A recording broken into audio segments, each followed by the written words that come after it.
India is a land of many things. It's a land of spirituality, incredible street food, the worst civic sense, and the world's most creative use of horn.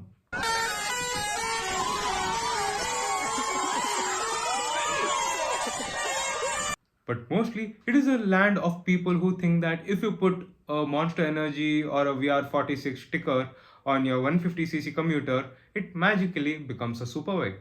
And then there is the Yamaha R15, a bike that recently hit 1 million production milestone in India. On paper, it has a displacement of a domestic water pump, but on track, it's quite simply the most annoying bike in the world. Annoying? Because despite having half of the engine capacity of the KTM 390, it will, if you have even a shred of talent, make it look like a diesel powered wheelbarrow. So if you're looking to buy a R15, this video is for you. To understand why we worship this machine, you have to remember 2008. The streets were ruled by the Pulsars. We had the 150, 180 and the legendary 220F. It was the big boy because it was loud and heavy. At that time, any bike over 200cc was considered as a big bike. And it was the stunters and every kid's wet dream. And then, Yamaha dropped the R15v1. It was a surgical strike. While the competition was busy adding more CCs to overcome bad engineering, Yamaha gave us a liquid-cooled, fuel-injected masterpiece that came with a Deltabox frame. It thrashed the Pulsars in every way possible. It was smoother, more efficient, and looked like a superbike to a generation who did not have access to internet. It wasn't just a bike, it was a poster on every bedroom wall. And well, it looked like an R1. That was good enough for us. Well, the R15v1 was very thin. It had thin tires, but it taught India what a corner actually was. And then came the R15v2, where Yamaha decided what Indian men actually want was a bigger seat for the girlfriends. And that rear seat was equivalent to sitting on a skyscraper. It was so high that Priya could literally guide you through traffic like a human DJI drone. And then came the R15v3, which introduced VVA, that is variable valve actuation. And in simple words, it's witchcraft that gives the bike two personalities, a civil commuter below 7000 RPM and a screaming banshee above it. The V3 also came with beefier front forks. The international models came with USDs though. It got a new swing arm and an updated chassis. It also came with slipper clutch. And later on, V3 also got ABS. And now we have the R15V4. It is the most advanced R15 ever produced and sold in the country. It has USD forks, traction control, ABS, quickshifter, a color display with lap timer. It's essentially a shrunk down version of the Yamaha R1 for the Indian street. It's the only bike that makes the Suzuki Gixxer 150 look like it's still standing still and question its existence. And it also makes the KTM RC 200 regret joining the party so late because the Indian market had already made the R15 the king of the segment. Now let's talk about the two things that every Indian rider actually cares about: reliability, mileage. As an engineer, I can tell you that this bike is built like a Japanese tank. It's so reliable that I'm even convinced you can ride it on kerosene if you asked it nicely. No, it just waits for you to be a better rider. And the fuel efficiency, it's legendary. The R15 is so efficient that if you open your fuel tank near a petrol pump, the bike will probably just start with a whiff of petrol fumes. Like you get more than 45 kmpl while looking like a MotoGP racer. I mean, come on, that's a steal deal, okay? The bike that looks like a sports bike, handles like one, but gives fuel economy like a Splendor. I mean, why not? And well, it's the only bike where you can claim to be a sports bike owner while spending less on fuel than a guy on a Honda Activa. And well, the R15 isn't just popular, it is the backbone of Indian motorcycle racing. If you are an aspiring racer in India, this is your entry ticket. Look at the novice category of the Indian National Motorcycle Racing Championship. Yes, that is the whole thing. I will have it down over here. Search it on YouTube and you will find live streams uploaded from past years of racing. And well, in the novice category, every single bike on that 165cc grid is a stock R15v3. Why? Because no other 150cc motorcycle can touch that Deltabox chassis and VVA powered engine. It's the bike that has built champions.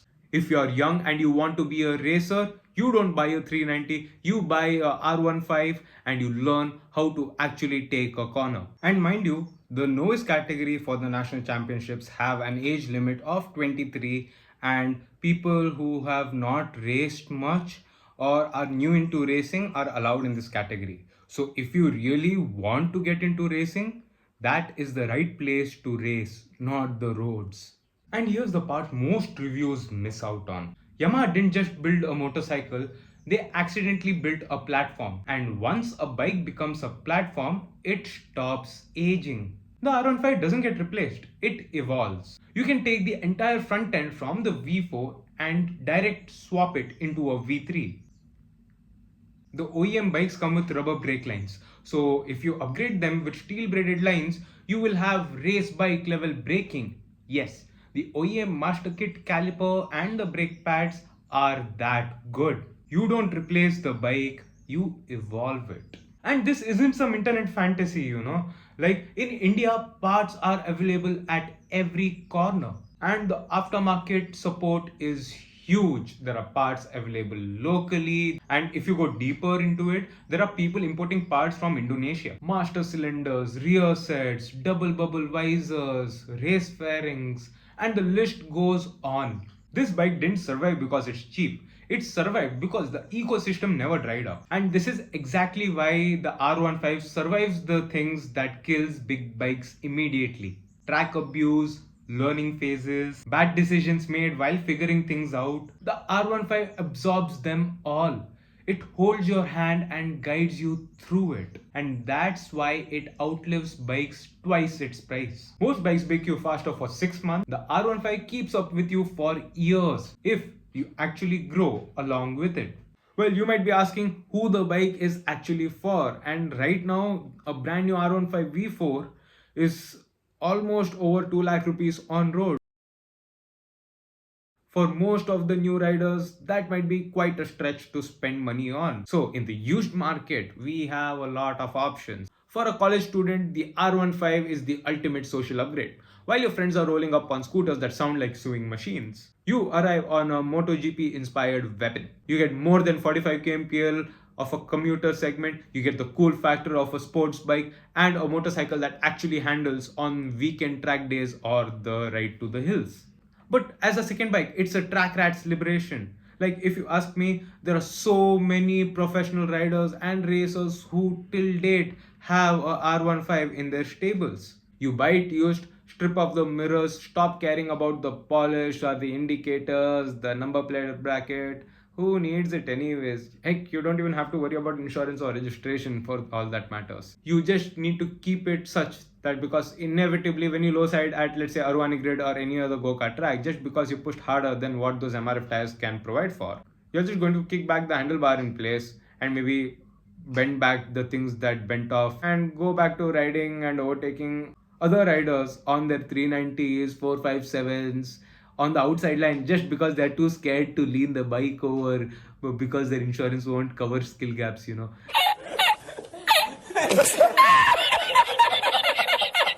I've done that to a lot of riders on R15. Trust me, it is the best feeling in the world. They'll think, yeah, I have a 390, 457, but when you take them on the outside line on the R15 and just look at them as you pass away, I love that feeling. But why to buy the R15v3 specifically? Well, because of the 1 million milestone, OLX and Facebook Marketplace is drowning with R15s right now. You have two choices, like mainly, one is the Priya's boyfriend special. It's got neon stickers, wheel covers, a fake Akrapovich exhaust, and probably it hasn't seen oil change since Modi government's first term. Well, avoid overpaying for it and negotiate hard with that guy because it's essentially a commuter in a party dress. Choice 2 is to find a dead R15v3 with a straight frame. rebuild the entire engine for less than what a carbon fiber helmet would cost you, and you will have a track weapon that is mechanically brand new. Don't pay for someone else's polish, pay for the potential underneath all that grime. Here are few things you have to look at before buying it. The radiator. Check for mud and bent fins on the radiator because they're essentially made of the same material that comes as the chocolate foil. If it's clogged or dirty, that means the bike has never been cleaned properly and it's been used everywhere else, not just on the road. It's been thrashed left, right, and center. Next is the battery. The stock battery has basically a capacity of a AA Duracell, and because of all these extra fancy accessories most R15 owners put, it tends to drain off the battery sooner than later. And well, they don't even consider changing it because push starting R15 is very easy. You just walk with the bike and dump the clutch in first gear, it will start. And next is the VVA kick.